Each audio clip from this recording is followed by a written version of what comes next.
Tudo bem, meu querido? Bem-vindos! Mais um vídeo, mais uma oportunidade. E toda vez que eu mexo em algum ponto sobre calvinismo, perguntas a respeito da temática vêm e eu não me esquivo de respondê-las.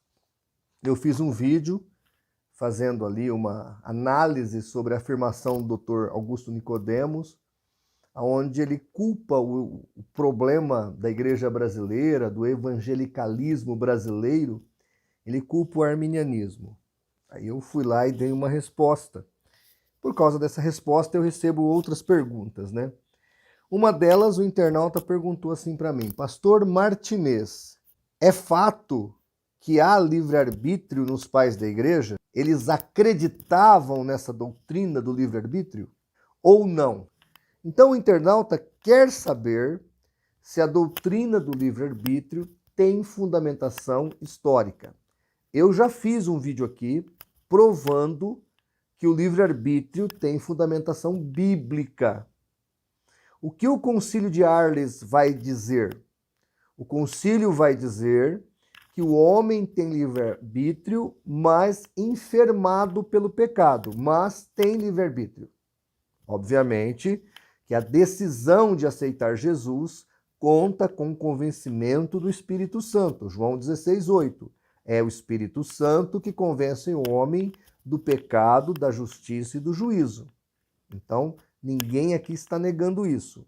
Agora, a Bíblia deixa claro que em nenhum momento o homem ficou sem livre-arbítrio. Quando nós tiramos o livre-arbítrio do ser humano, nós jogamos esse indivíduo numa condição de vítima e fazemos de Deus o grande carrasco. Essa conclusão foi tirada dos próprios pais da igreja. Depois o Armínio vai entrar por esse caminho, o Wesley e muitos outros teólogos vão chegar a essa conclusão. O Dr. Lanny Craig, ele tem um livro que ele escreveu, ele é um livro bem científico, bem analítico, e ele fala um pouco disso. É óbvio que se o homem não toma decisões por si mesmo, alguém está tomando por ele, é esse alguém que é o responsável, e não ele. Mas vamos lá, vamos analisar aqui o que diz realmente os pais da igreja, e eu vou colocar no final deste vídeo os outros vídeos que eu fiz, acho que são 2 ou 3, mas dá para colocar só 2 aqui na edição do YouTube, né? Então eu vou colocar 2 vídeos mostrando biblicamente para você que a doutrina do livre-arbítrio está nas Sagradas Escrituras. E eu peguei aqui os pais da igreja, alguns pais da igreja, desde o século II até o século V, que é o século do Santo Agostinho. Então eu vou do século II ao século V, mostrando através dos pais da igreja a crença de que o homem tem livre-arbítrio, tá certo? Então Tertuliano, acompanha comigo aí na tela do seu vídeo. Tertuliano, que viveu do ano 160 ao ano 220, diz assim: eu acho então que o ser humano foi feito livre por Deus, Senhor de sua própria vontade e poder, indicando a presença da imagem de Deus e a semelhança com ele por nada melhor do que por esta constituição de sua natureza. Tertuliano está advogando que ele acreditava que o homem tinha livre-arbítrio e que isso fazia dele um ser criado por Deus. Algo similar, Agostinho vai dizer, o Agostinho jovem, tá? Depois nós temos aí, ó, Irineu de Lyon. Ele diz: a expressão quantas vezes eu quis reunir os seus filhos, mas vocês não quiseram, ilustra bem a antiga lei da liberdade do homem, porque Deus o fez livre desde o início, com vontade e alma para consentir nos desejos de Deus, sem ser coagido por ele. Veja que Irineu deixa claro. E esses pais da igreja, esses primeiros pais, eles vão bater forte nessa tecla. Por quê? Porque o estoicismo, o maniqueísmo, eles eram contra o livre-arbítrio. Eles tiravam qualquer possibilidade do homem ter livre escolha. Então esse homem, ele era vítima do seu destino e ele tinha que aceitar aquilo que estava imposto sobre ele. O cristianismo vem quebrar tudo isso. Ele já começa lá na base da pirâmide social dos romanos e a expressão é o que está lá em 1 João. Ele veio desfazer as obras do diabo. Jesus veio mudar a nossa vida. E é isso que traz uma grande força à fé cristã em detrimento às religiões pagãs do seu tempo. Orígenes, olha o que Orígenes fala. O livre-arbítrio é a faculdade da razão para discernir o bem ou o mal. A faculdade da vontade para escolher um ou outro desses dois. Veja que Orígenes deixa claro que a pessoa tem duas opções e ela pode escolher uma ou outra. Outro dia o cidadão chegou em mim e perguntou se eu tinha livre-arbítrio. Aí eu falei que tinha. Aí ele perguntou se eu consegue voar. É óbvio que não. Livre-arbítrio não é fazer qualquer coisa que você queira. É dentro das suas possibilidades. O próprio Deus não pode mentir, não pode pecar, não pode fazer uma pedra tão grande que ele não possa carregar. Então até Deus, neste aspecto, não teria livre-arbítrio. Isso é coisa de gente, né, que não quer analisar os fatos de acordo com a palavra. Continua ainda Orígenes. Há de fato inúmeras passagens nas Escrituras que estabelecem com extrema clareza a existência da liberdade da vontade. Gente, isso aqui é um doutor em teologia falando. Eu tenho todas as fontes primárias disso aqui. Quem quiser a patrística, eu tenho aqui. É free, porque é um documento que já tem séculos, então há liberdade para usar esse documento. Se você quiser, eu mando para você sem nenhum problema. Eusébio de Cesareia, o conhecimento prévio dos eventos não é a causa de que tenham ocorrido. As coisas não ocorrem somente porque Deus sabe. Quando as coisas estão para ocorrer, Deus o sabe. Então, Eusébio está dizendo que apesar de Deus saber de todas as coisas, não é decisão dele todas as atitudes que nós tomamos. Isso é muito óbvio. Metódio. E aqui Metódio, gente, eu estou com uma citação aqui do discurso dele do banquete das 10 virgens. Ele fala algo muito pesado contra quem não acredita no livre-arbítrio. Ele diz assim, aqueles pagãos que decidiram que o ser humano não tem livre-arbítrio. Olha que frase pesada. Aqueles pagãos que decidiram que o ser humano não tem livre-arbítrio, mas dizem que somos governados pelas inevitáveis necessidades do destino, são culpados de impiedade contra o próprio Deus, colocando-o como causa e o autor dos males humanos. É muito pesado o que ele coloca aqui. E ele chama de paganismo quem nega o livre-arbítrio do homem. Só para você ver como uma coisa é séria. Como os pais da igreja pensavam totalmente diferentes do calvinismo. João Crisóstomo, porquanto Deus pôs em nosso poder o bem e o mal, deu-nos o livre-arbítrio da escolha. E quando não queremos, não nos força. Quando, porém, queremos, nos abraça. Olha o que João Crisóstomo está explicitando no seu posicionamento a respeito do livre-arbítrio. Deus não força ninguém. Ou seja, não existe para João Crisóstomo graça irresistível.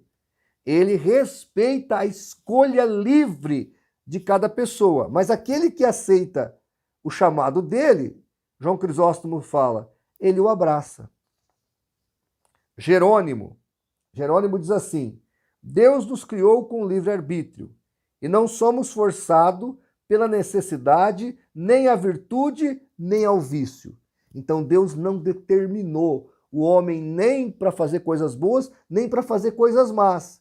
Você não age por um decreto, você age por livre escolha que Deus coloca diante de você. A Bíblia fala, o próprio Deus dizendo, eis que hoje te proponho o bem e o mal. Escolha o bem. Se ele está mandando você escolher o bem e está te propondo o bem e o mal, ele está te dando o livre-arbítrio. E por fim, Agostinho, está aqui o livro dele, gente, ó, é esse aqui, Livre-Arbítrio, Santo Agostinho. Eu recomendo que você leia esse livro, eu tenho o PDF, se você quiser. Eu fiz um vídeo só desse aqui, falando N vezes que Santo Agostinho falava da importância do livre-arbítrio. Ele havia se convertido do estoicismo, o estoicismo não acreditava que o homem tinha livre-arbítrio, então aqui ele bate forte no estoicismo e mostra que uma dádiva que Deus deu ao homem foi o livre-arbítrio. Depois, para combater Pelágio, praticamente ele nega tudo que ele escreveu aqui. E ele volta para o estoicismo. Ele cai de novo nesse pecado. E aí nós vamos ter os ditos dele, que negando o livre-arbítrio, copiado por Lutero e por Agostinho. E por Calvino. Tá certo, gente? Quem quiser o livro do Agostinho, eu tenho aqui. Então ele diz assim, vou citar só uma frase dele aqui do livro. Deus indubitavelmente deseja que todos sejam salvos e cheguem ao pleno conhecimento da verdade, mas não lhes tirando o livre-arbítrio, pelo bom ou mau uso do qual é que poderão ser justamente julgados. Então, ele diz o seguinte, que Deus não vai salvar você sem respeitar o teu livre-arbítrio. O próprio Agostinho vai dizer que Deus não se relaciona com pedras, mas com seres humanos, porque nós temos livre-arbítrio. Então, fechando aqui, só depois do embate com Pelágio, que Agostinho volta para o estoicismo, é que nasce essa doutrina que o homem não tem livre-arbítrio. Obviamente, e eles falam isso categoricamente, a autoria do nosso pecado, a autoria das nossas maldades, vai cair sobre o próprio Deus. É o que Metódio falou aqui. Se você tira o livre-arbítrio do homem, você joga em Deus a culpa pelos erros da humanidade. E isso é inadmissível. Deus não tem nada a ver com o pecado, Deus não tem nenhuma culpa das escolhas erradas que a humanidade faz, desde Adão, tá bom? Então, gente, tá aí, eu coloquei alguns pensamentos dos pais da igreja. Se você quiser a patrística para você fazer a sua pesquisa, é só me chamar no WhatsApp, eu passo para você. Ou seja, o calvinismo, ele é algo moderno entre aspas, né? Ele é algo do século V para o século VI. Ele não nasce nos apóstolos de Cristo, ele não nasce lá com os pais da igreja, não. Ele vai nascer primeiro com Agostinho, depois ele vai ser reforçado com Tomás de Aquino e depois sancionado dentro do protestantismo com o João Calvino, mais do que o próprio Lutero. Porque o luteranismo, ele crê que o decreto é para salvação e não para condenação. Já o calvinismo crê que o decreto é para salvação e condenação. Embora a ideia do Lutero não bate muito bem, porque se Deus escolheu alguns para o céu, automaticamente ele desdenhou dos demais e os jogou-os no inferno. Isso aí é uma questão, para mim, clara. Mas está aqui os documentos, estou trazendo evidências para você. Pastor, e quem pensa que nós não temos livre-arbítrio? Bom, o Metódio chamou de paganismo. Apesar disso, eu acho que o que os calvinistas chamam de livre agência é praticamente quase a mesma coisa. Eles só mudaram o nome, eles fizeram ali uma acomodação, etc. e tal. Deus decreta o seu pecado, mas a culpa é sua, porque você tem livre agência. Eu confesso que eu li, eu estudei o assunto e não entendi. Livre agência não dá para entender. É mais fácil usar o termo correto, livre-arbítrio. E, de novo, livre-arbítrio não é fazer o que você quiser, mas é você, entre uma escolha e outra, escolher a melhor ou escolher aquilo que Deus quer para a sua vida. Eu estou lendo aqui o livro do Schopenhauer e, na visão desse filósofo, se você parar para analisar, você nunca teve livre-arbítrio, porque sempre alguém te impôs alguma coisa. Isso é consubstanciado pelas demais filosofias humanas, desde a época grega. Essa ideia de que o destino já está traçado e você, na verdade, é vítima das circunstâncias. Então você escolhe porque a circunstância te obrigou a escolher. Então, desde o mundo greco-romano até a filosofia moderna, muitos acham que nós não temos livre-arbítrio. Não é o que a Bíblia ensina, não é o que os pais da igreja ensinavam, tá bom? Eu espero que eu tenha respondido. Respondido eu respondi, né? Que o internauta possa entender que os primeiros pais da igreja, de forma nenhuma, acreditavam que o homem era manipulado ao extremo ou que o homem não tinha livre-arbítrio, tá bom? Outra coisa, para terminar aqui, eu acredito na salvação dos calvinistas. Acredito sim. Apesar de achar que o calvinismo pode trazer futuramente uma deterioração à fé dessas pessoas. Como aconteceu na Europa, que hoje era toda calvinista e hoje a Europa não tem 5% de protestantes. Que Deus tenha misericórdia de nós e que nós sigamos pela noção mais bíblica e mais amorosa do próprio Deus, porque o arminianismo traz o homem para perto de Deus.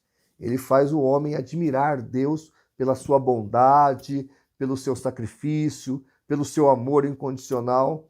Isso aí é um ensinamento fantástico e o Armínio vai colocar isso muito bem, tá bom? Muito obrigado por me acompanhar até aqui e até o nosso próximo vídeo.